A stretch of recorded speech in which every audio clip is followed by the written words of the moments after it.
With Easter and all the focus on new life and fresh starts, I know so many of you are preparing to meet your baby soon. So when I heard from moms saying, I just want to feel prepared, I don't want to feel out of control, I decided to extend this for just a couple more days. You can still get My Essential Birth for $100 off, just $197, plus the belly mapping and breastfeeding guides. It's your step-by-step path to feeling calm, confident, and empowered. So if you missed it, now's your chance to dive in. Grab it before this final window closes.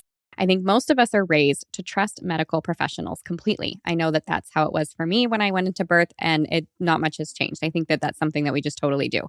So when something is suggested, it can feel like questioning it is kind of disrespectful, or you're not supposed to do that because don't they know best? Why would they recommend something that wouldn't be best for me and my baby? Let me be really clear that a recommendation and a requirement are not the same thing. And oftentimes, doctors are sharing what is kind of their standard protocol, not necessarily something urgent that is happening and needs specific attention with your specific pregnancy.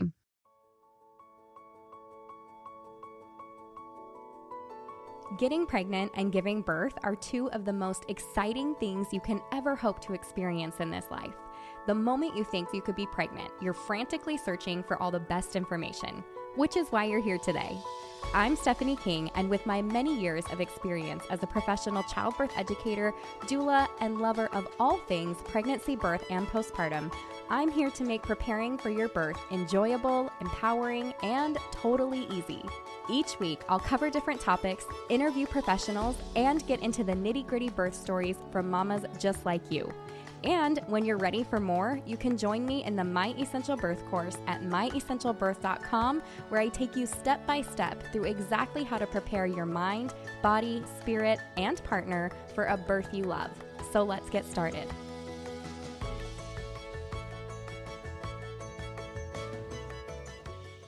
Can you actually say no to an induction, or is that one of those things that sounds like you have a choice, but in reality, it doesn't feel like that at all? So let me give you an example. You go to an appointment, everything seems like it's totally fine, and then all of a sudden your provider brings up something like, hey, since we're at your 37-week appointment, let's make sure to schedule that induction. Or if your baby doesn't come by next week, we should probably put an induction on the schedule. That way we can get things moving along. And then all of a sudden you're like, wait, we're going to do what? I think the feeling that we have in that moment is kind of surprise, or we're taken back. You feel that pressure, you feel that confusion. And I think that's totally real for us as moms, especially when maybe you've been working with a provider that hasn't said anything about induction the entire time. It's likely they're not having this conversation with you until you're in your third trimester. And if you don't know to ask those questions early on, maybe you haven't even asked about induction and what the plan is. Or maybe you have asked about induction and you got a different answer, like, oh yeah, we don't really do that. And then at your 37-week appointment, they're like, well, let's schedule that induction. And it really catches you off guard. So I think it leaves us kind of leaving our providers' appointments wondering, wait, was that a recommendation? Was that a decision? Was I supposed to say something? Now, a lot of moms tell me they don't feel confident enough. They want to feel prepared. They don't know what to say in the moment. So today, I kind of want to walk you through what is actually happening in that conversation and what your options really are. I think most of us are raised to trust medical professionals completely. I know that that's how it was for me when I went into birth, and not much has changed. I think that that's something that we just totally do. So when something is suggested, it can feel like questioning it is kind of disrespectful, or you're not supposed to do that because don't they know best? Why would they recommend something that wouldn't be best for me and my baby? Now, things that you might hear in this appointment are, we don't like moms to go past 41 weeks. It becomes less safe. The placenta can start to fail. Baby might get too big. You hear that stillbirth goes up. And so this is the information that's given to you in that appointment. And when you're presented with that kind of information and that information feels scary, it kind of forces us to make a quick decision that sounds safe and sounds like it's the best for mom and baby, but we don't necessarily have the time that we need to kind of process everything. And they might not give us all the information so that we can make that decision and really give that informed consent. Let me be really clear that a recommendation and a requirement are not the same thing. And oftentimes, doctors are sharing what is kind of their standard protocol, not necessarily something urgent that is happening and needs specific attention with your specific pregnancy. Okay, so let's talk about that. A recommendation, not a command. It's not a requirement. It's not something that you have to do. Now, when doctors recommend things, oftentimes it doesn't come in a way where they say, I recommend this, and then it feels like you have another option. The other thing is they're recommending that based on their training, their experience, hospital policies. So you have to keep all of that in mind as well. And many hospitals have guidelines about inducing around 41 weeks, hospitals and providers. But it's important to know that just because it's being recommended or being said sternly, it doesn't necessarily mean that there's anything wrong with you or your baby.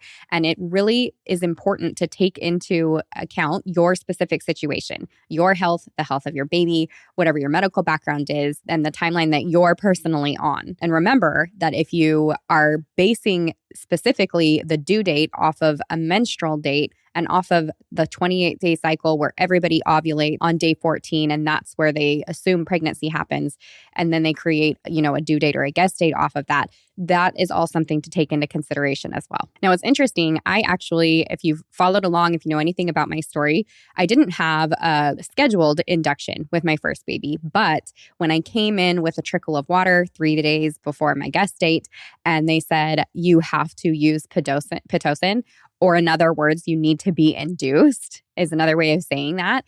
I didn't know enough about any of my options, and no one presented them to me to say, you don't have to do that. In fact, I asked the nurse, will you please ask the doctor if he said I need this? Because I just wanted to make sure. I was trying to do things naturally. I didn't know about any of this stuff. But even in that moment, I was like, oh, if I don't need something extra, I don't want to take it. Won't my body go into labor on its own? It seems like it's doing something. She came back and said, the provider said you need this. And I was like, oh, okay, well then let's do it. And with that baby in this situation, this isn't going to be everybody's situation, but in my situation, when they did the Pitocin, and Pitocin creates contractions. Those contractions, they couldn't give me enough Pitocin to get my contractions strong enough to actually dilate my cervix and really get my body into like a good set of labor contractions, even though it felt like we were doing that. Because when they would crank it up to where they needed my body to be, my baby's heart rate would drop. And so I ended up with what I believe is a medically caused, unnecessary cesarean birth with my first baby. And that's why I'm so passionate about what I do today. It's also why I think it's really important that we know how to ask questions. So why does it feel like you can't say no? I think oftentimes, especially when we're with a provider in a hospital setting, now I know that you can have a midwife or an OB, but I also know that probably the majority of you listening here are meeting with an OB. Even if you have a midwife in a hospital, this can be the case. The appointments are short. Now with a midwife, that tends to be a little bit longer, but I think you don't feel like you have kind of any rapport or anything like that. I think doctors are confident, which is great. We want doctors who are confident in the way that they practice. And then the other part of it is that you could be caught off guard because it really is like, wait, what? I wasn't expecting that. What do I do next? And so if you haven't spent time learning about these things, then when you're trying to make a decision in that moment, it feels a lot easier to say yes when you're not prepared. So I'm glad you're here listening because that's not going to be you. And you shouldn't have to figure it all out right on the spot. Let's talk about another point that we see here, and that's the timeline pressure, right? Suddenly the conversation becomes about the calendar. You're however many weeks, you only have so many to go. We've got to get you on the schedule. It's all that timeline kind of stuff. And what's interesting about this is you'll have a provider schedule you, right? Or they'll say, we really need to get this baby out. We think it's safest for mom and baby. We don't want you pregnant anymore.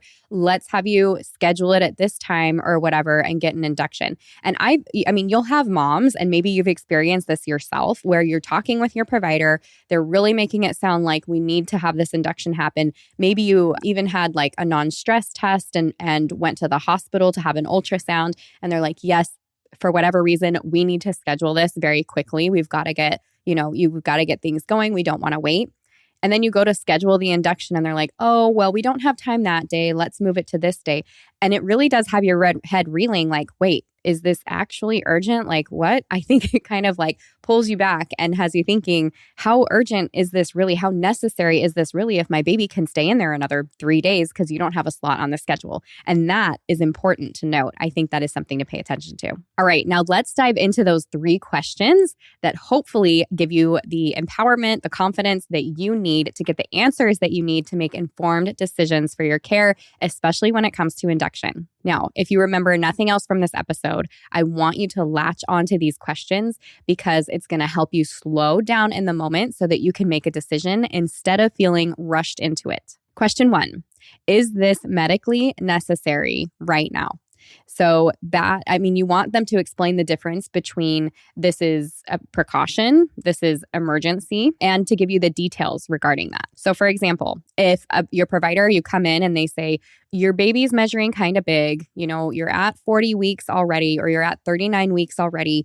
I really feel like we should be inducing pretty quick here because of this big baby. We need to think about shoulder dystocia. We need to think about any complications that can arise. I think it's best for both of you. Well, you can say something like, is this something that needs to happen right now? Or do we have time to monitor it? And can we wait and see what happens? And I can make a decision then. And that leads them to kind of have to access that other part of information and really hopefully give you an honest answer like, oh, well, sometimes they really will say like, oh, well, it's not urgent and we could monitor it. They might say like, but I feel better if we do it this way or whatever. Now, I'm not going to get into all the like side notes here of be careful if you're coming up to any holidays. Be careful if you're coming up to a weekend. Be careful if they have a trip planned in their schedule, because those things are very real. They do exist. Doctors work long hours. They get tired and exhausted with work, just like anybody else. And it can kind of lead to some of that behavior. So that is a separate conversation. This is just a way to kind of hopefully have them give you a little bit more information about the situation and understanding, is it really medically necessary? What are the real concerns here? So in other words, you're asking them, is there truly an urgent matter here? Or is there some time and some room to wait on this? Question 2, what are my options if I choose to wait? And this is powerful because doctors often discuss one path, and that's the path that they've chosen. And in this case, we'll say it's induction. But there's many others that you have to choose from. For example, you can do extra monitoring, whether that's at home, you're doing kick counts, or they want you to come in for a non-stress test, and you can offer to do even more non-stress tests if you would like. That's not necessary. It doesn't necessarily mean it's going to create anything safer. It might just be something that helps satisfy your provider's need for feeling like they want to know mom and baby are okay if they're going to wait. But these are all options as well. These are other things you have to choose from. You can do ultrasound checks. You can wait a few days and see how things are going. So for example, if you say, so if we waited a few more days, what would it look like to monitor our baby, or how could we monitor our baby to make sure that everything's still looking good and we're all good to go? And I think in doing that, you're kind of forming a partnership there instead of being like, no, I don't want to do that. Right. And that might, for some of us, that might be our knee-jerk response, right? I'd say the majority are like, oh, wait, what? And then they're like, yes. But then some of us are like, no. Don't talk to me. Don't touch me. Even though, now it's a little bit different, but with my first birth, and I definitely got my voice after that. But with my first birth, I was like, oh, like, am I allowed to say anything? Do I want to say anything? Like, if I offend this person, they're going to be in my labor space. There were a lot of things going on in my mind in the background. So I don't think that's uncommon, but this is a way to kind of bridge that gap and work as a partnership to make a decision for your induction or not. Question 3. What are the risks and benefits for my situation? Now, this is big. This is really important to make sure that you're receiving personalized care. These doctors see and they perform, thousands and thousands of births, and certainly hundreds of them, if not hitting into the thousands every year. And that means that they have a lot of women that they see, and they just kind of get in a mode of this is how we do things. And so putting every mom on their calendar at 39 weeks to schedule their induction, like having that note in their 39-week checkup, let's make sure we need to schedule this induction. We don't want mom to go to 42 weeks or 41 weeks, whatever they decide. That doesn't personalize your care. One mom, that might actually be a really important conversation for them to have, and another mom, that can actually mean a mom and baby, a mom's body and a baby's body that's not ready to be born yet, that's not ready to go into labor yet. And that can lead to a lot of interventions. And we've seen, down the road, even other things that happen. So it does matter specifically for you how that care is handled with your provider. So, for example, when your provider possibly says, studies show that risks increase after 41 weeks, right? So they might say something like, studies show that risks increase after 41 weeks. And so you can ask, okay, well, what does that look like exactly for someone like myself with my health history and with this pregnancy? Does that follow that pattern? Can you tell me a little bit more about that? It's going to force them to kind of personalize the conversation, dive a little bit deeper, and honestly, they might just be on autopilot. So it's like they have to reference all this information in the back of their mind and kind of decide, actually, you might be fine. What does this look like if they go on? How many moms like me do you allow to not have an induction and have a natural birth, or whichever way by natural, I mean going into labor on your own? How many women do you see that have complications if they do wait? Waiting a little bit longer with my health history and things. So personalization is a really, really good one. Now, here's one more thing I really want you to know. You're allowed to pause. You don't have to make a decision right away. In fact, it might be better for you if you kind of step back and have a chance to think about it before making that decision. So ways that you can ask for time to make this decision, just really simply, can I take some more time to think about this and get back to you? Can we revisit this at my next appointment? I'd like to talk about this with my partner tonight. Now, remember, making a thoughtful decision is not being difficult. And if you're receiving a lot of resistance, even after asking simple questions like that, this is really about getting information and being informed so that you can make a decision that you feel good about. So can you say no to an induction? You have the right to ask questions, understand your options, and make the decision that feels right for you and your baby. Being in control of your birth doesn't mean that every detail goes exactly to plan. It means that you understand what's happening and you feel confident about the decisions that you're making. So I hope you'll re-listen to this episode, take notes on those questions, and I can't wait to talk to you guys more about advocating for yourself and how to do that in such a positive, confident, empowering way. So with that, I will see you guys next week.